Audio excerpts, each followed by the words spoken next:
Well, after a week off, the Wolverines' trip up to Camp Randall is not what any of us expected or hoped for.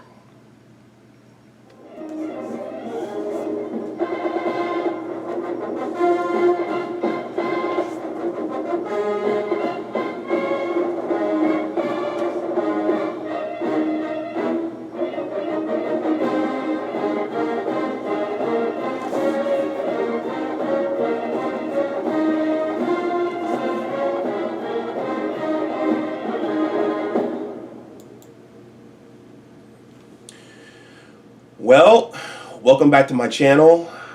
I didn't expect to be making a video on Michigan football again for a little while, but the way the season is going, maybe this will maybe these will be a little more regular. So I'm making a video in the aftermath of the 38-14 beatdown up in Madison at Camp Randall. So I'm going to try to make this video quick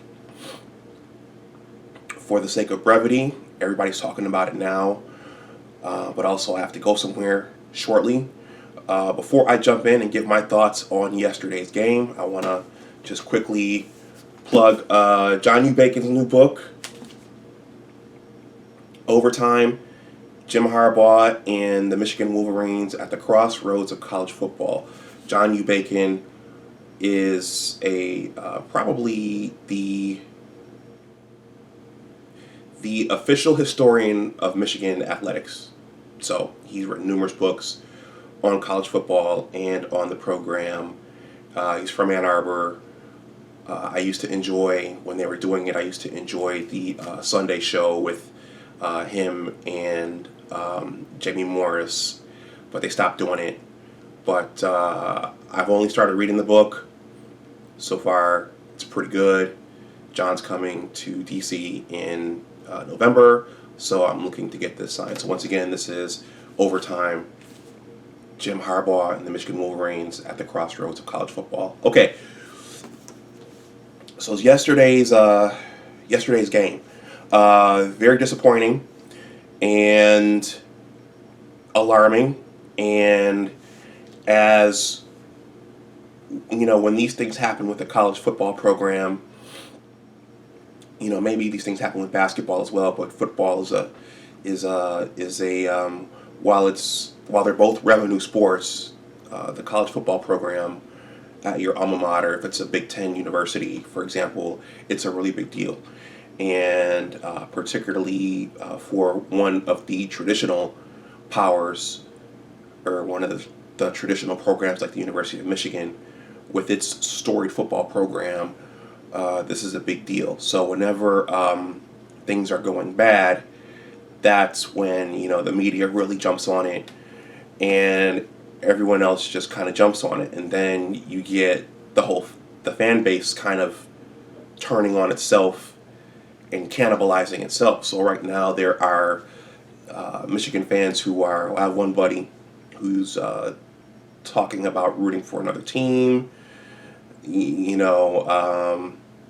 Another buddy's talking about Harbaugh should go back to the NFL. Of course, he's an Ohio State fan, so they've been saying that for years. Someone on Facebook messaged me, or under a comment under a status post I had made, and she asked me if they should fire Harbaugh after this year. So the Sharks are swimming around, they sense blood in the water, and everybody's kind of pouncing on this right now. So I would just start this video by saying this is not a place that I think any of us thought that we would be at 5 years ago when Jim came back to the university, because Jim has Ann Arbor roots. Jim played quarterback under Bo Schembechler. Jim coached he played in the pros. He played for the Colts. I think he coached, he was the quarterback coach for the Raiders for a little bit before taking over as head coach at University of San Diego and then Stanford and then he jumped to the NFL, had some success there before coming back home. So this was like the coming home of the prodigal son. So I don't think any of us envisioned that we'd be at this point. I certainly didn't. I thought we would have beaten Ohio State at this point, despite the controversy from the 2016 game. And there have just been some struggles. And in my preview for this season, I think that I did say that following last year's Ohio State game, I think I really started to question whether or not Jim had the goods. And as you can see, I'm wearing this shirt called Michigan Undecided. I got this from the MDN years ago. I did have a major when I was there, but I bought this shirt because I thought it was funny, and it's really an appropriate shirt for what's happening now. And so a lot of the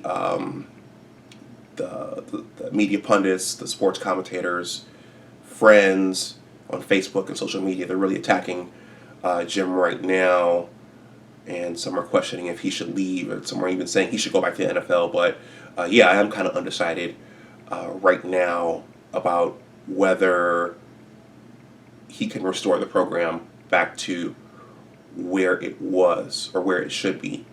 I'm hoping that he does, but some things that I've seen have me questioning that. Just a couple things. Again, I want to make this video quick. Please click the like button. Please share the video. Please subscribe.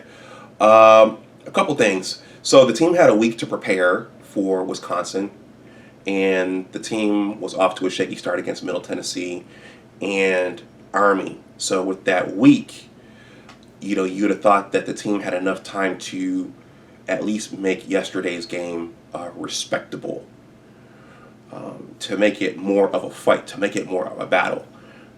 Not to go scoreless in the first half and watch Wisconsin run all over the place and run up the score. We did lose Rashawn Gary and Chase Winovich and Devin Bush last year. So those were big three losses. Rashawn Gary was highly criticized by some, but we did have three big losses there. But still, at times, the defense looks very undisciplined, and the whole team at times looks undisciplined and unprepared for the challenge at hand. Yesterday was a big game, and in general, they looked unprepared. On the offensive side, I still don't understand why, with the advantage that we have at the wide receiver position, Nico Collins, Tariq Black, and Donovan Peoples-Jones played yesterday. I still don't understand why we are not going downfield to those guys pretty much every play. Our running backs seem to be hurt yesterday. Our depth, that Zach Charbonnet kid seemed to be hurt. We really seem to be feeling the loss of Chris Evans. Chris Evans got suspended for something. They were pretty tight-lipped on what it was. But we have a lot of firepower outside.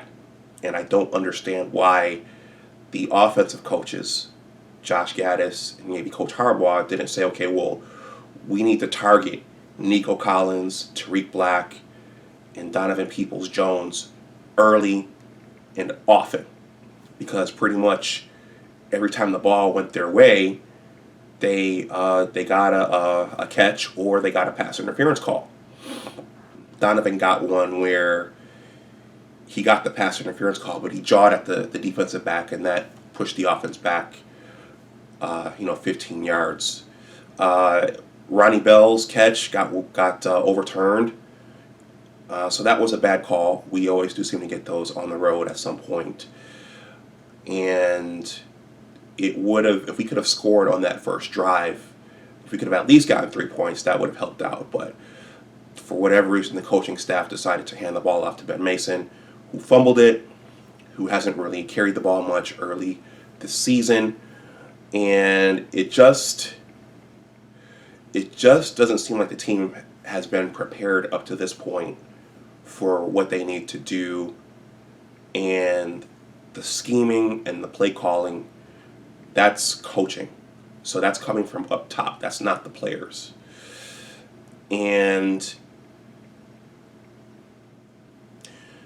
some things I think in athletics can be controlled, such as discipline and penalties. And our team is fumbling the ball, so we're turning it over in key situations.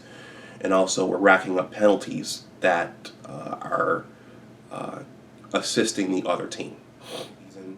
That is a loss to a Western Division team. So in theory, the team could still have a respectable finish. And in theory, the team could tune things up and be clicking by the time Ohio comes in at the end of November. I tweeted and posted on Facebook that sometimes a good ass whipping can be a good thing, but the question now is, does our coaching staff have what it takes to turn this thing around? And I'm undecided on that. I hope that they do. I hope that Jim figures this thing out. He looks a little defeated, and I hope that we're not staring down another coaching change and another off season of controversy. So with that, let me know what you think. Please like the video, please share it, and please subscribe to my channel. Go Blue. And once again, always remember that your attitude determines your altitude.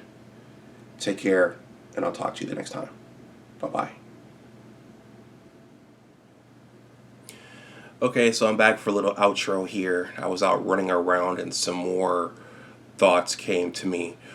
One of the things that came to me was that, while college football is a big deal and it matters if your alma mater is winning, it's a business, and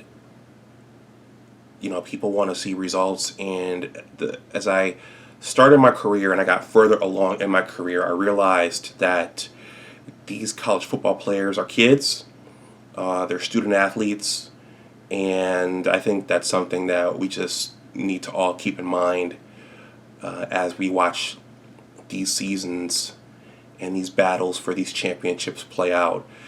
The other thing I thought about was that sports is a meritocracy, and it's all about results ultimately. And I think that there's a teachable lesson in what's happening with Coach Harbaugh and his staff here, in that no matter which position we're in, especially if it's a high profile, high prestige position, people are ultimately going to expect results. And for coaches at these big time college programs, once they sign on the dotted line and they get in there, the expectations are high and the clock starts ticking. And if you don't show what the fan base is looking for within a certain amount of time, ultimately your head goes on the chopping block. So there's just something, as this is all going down, for all the fanfare that went into Coach Harbaugh coming in, at the end of the day, people want results, and they can be very, very unforgiving when those results aren't forthcoming.